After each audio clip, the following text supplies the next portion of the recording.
ፒዜሮና ወታደሮቹ የወርቅ ከተማዋን ለማግኘት ያደረጉት እጅግ ፈታኝ የሆነ ጉዞ ያለምንም ውጤት ቢጠናቀቅም ኤልዶራዶ ግን ዝናዋ እየገዘፈ እንጂ እየኮሰመነ አልመጣም።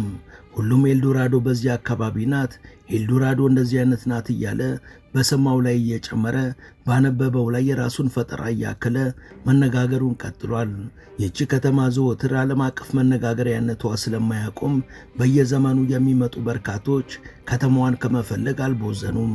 በተለይ የጦር አዛዡ የፒዜሮ ጉዞ ከተሰማ በኋላ በበርካቶች ዘንድ ጉጉትና ተነሳሽነትን ጨምሯል። ከስፔናውያኑ ፍለጋ በኋላም ከዋልተር ራኬል ጀምሮ በ20ኛው ክፍለ ዘመን ፍለጋ እስካደረጉ እጅግ በርካታ ሰዎች ድረስ የወርቅ ከተማዋን ለማግኘት ጥረት ያላደረገ ሰው አልነበረም።